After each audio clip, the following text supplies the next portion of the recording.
One of my favourite game series is Valve's delightful Portal series. I was introduced to it by a friend in secondary school when he bought his PS3 copy of Portal 2 over to my house so that we could play the co-op levels. I quickly fell in love with the game and even went on to beat the solo mode over the course of the next 2 evenings. It was great. Exploring the ruins of the Aperture facilities and using a sci-fi portal making device to solve puzzles was quite fun, and the challenges themselves were quite well put together and rewarding to solve. On top of this, the game offered an interesting story with great characters and some truly fantastic voice performances. No, seriously, I mean it. Go play Portal 2. Portal 2 is fantastic and you definitely need to play it. You don't have to play 1, although you can play 1. You should play 1. 1's good. You should also play 1. Portal 1 is good. Play the Portal games. I bring this up because I have to assume that the developers of the Entropy Center are also fans of the franchise, because the game plays as if it were a love letter to the Portal games. From waking up in a decrepit facility staffed only by robots to the format of solving puzzles in test chambers to progress through the story, I find it hard to believe that the game wasn't in some way inspired by the Portal games. It would be like looking at Salt and Sanctuary and saying, nope, there's no way that was inspired by Dark Souls. Not that I'm saying this is a bad thing, of course. I love Portal, so it stands to reason that I'd probably really enjoy a game that is quite a lot like it, right?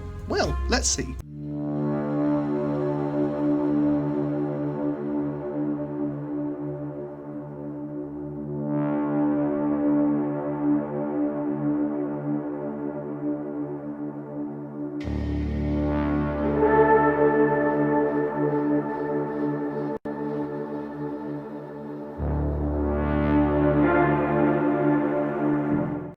The Entropy Center is the first game developed by the studio Stubby Games. Following her awakening in the titular center, Aria Adams is sent on a journey through this mysterious facility where it appears that she's the only human remaining. We're told by an automated system to check our schedule, and we make our way to our first test chamber, discovering as we move the ruined state of this facility. Already, if you've played Portal 2, then you'll be seeing some significant similarities. Again, no, not a judgment. After a short stroll, we discover and pick up the handheld Entropy device and meet Astra, the AI who dwells within, who guides us through the facility and its puzzles. You might be wondering why this place is called the Entropy Center. Well, here at the Entropy Center, the staff work to generate entropy energy, which allows them to power the Entropy device, which can rewind the Earth. Basically, if a massive cataclysm happens on Earth, the planet can be rewound up to 5 years before the event, and the center sends information back to Earth so they can avoid the mistakes that led to their fate. Excuse me, you said you generate entropy energy? I did, yes. I hate to be pedantic. Who am I kidding? I enjoy it immensely.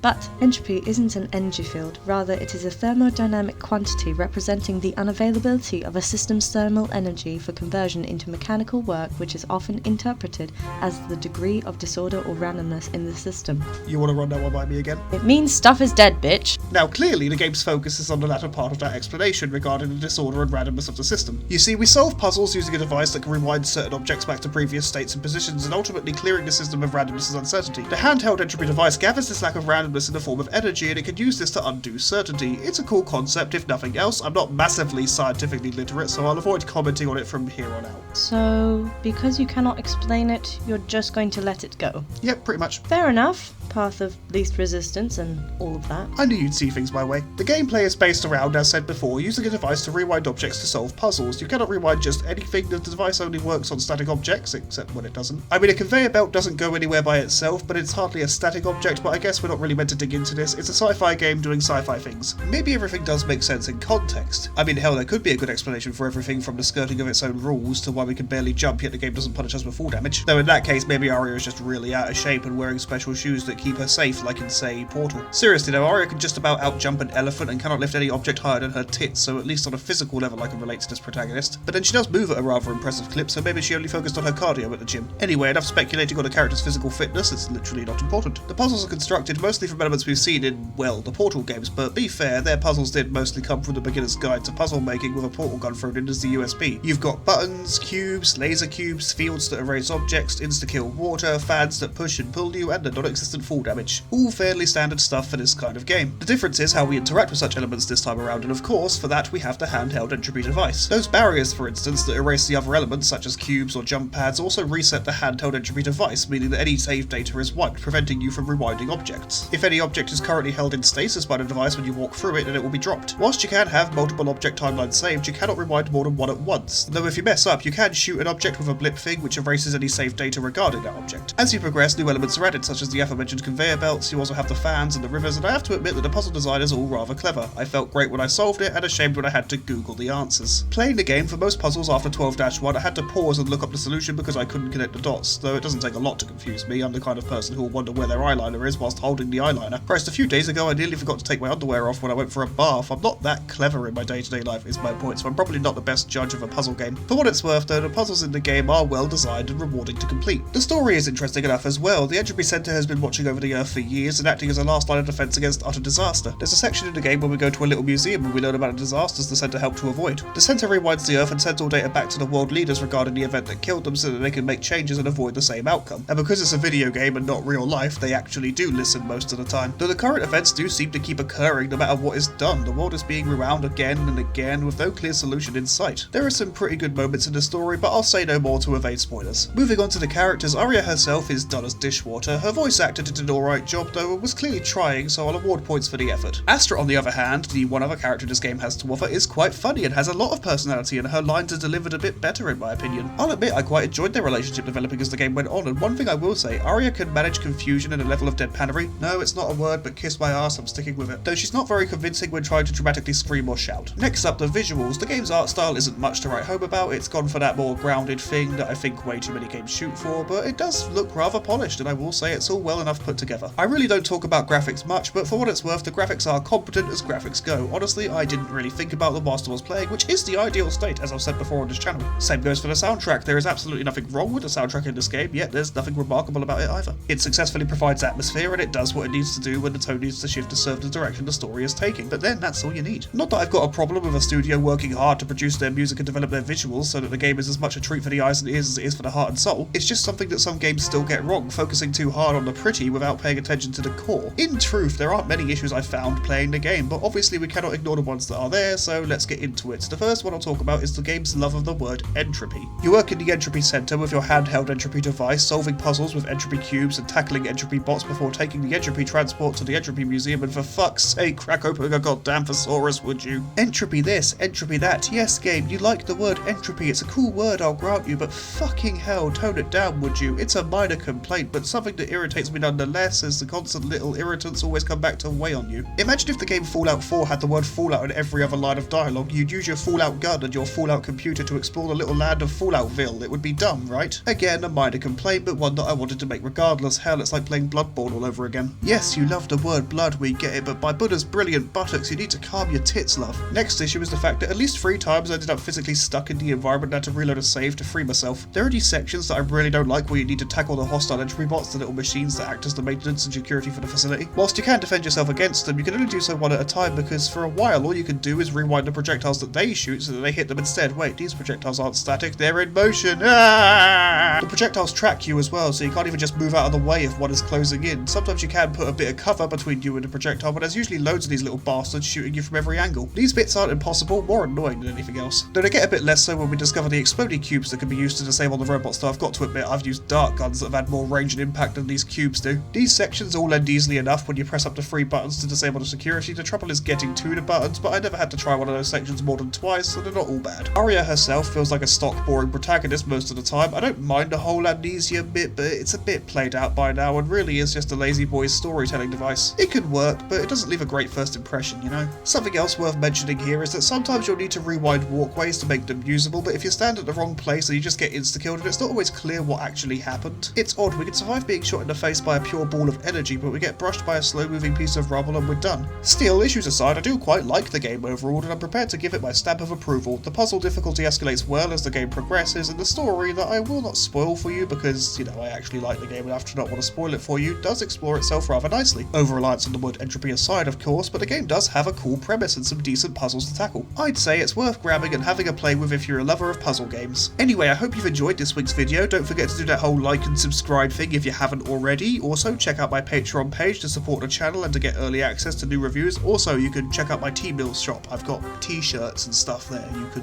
you can buy. Also, I'm on Facebook, Instagram and Twitter, where I sometimes release announcements when I remember to do that.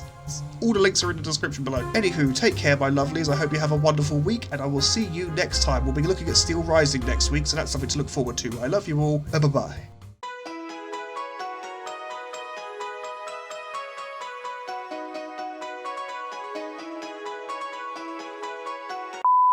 From waking up in a decrepit facility staffed only by robots to the format of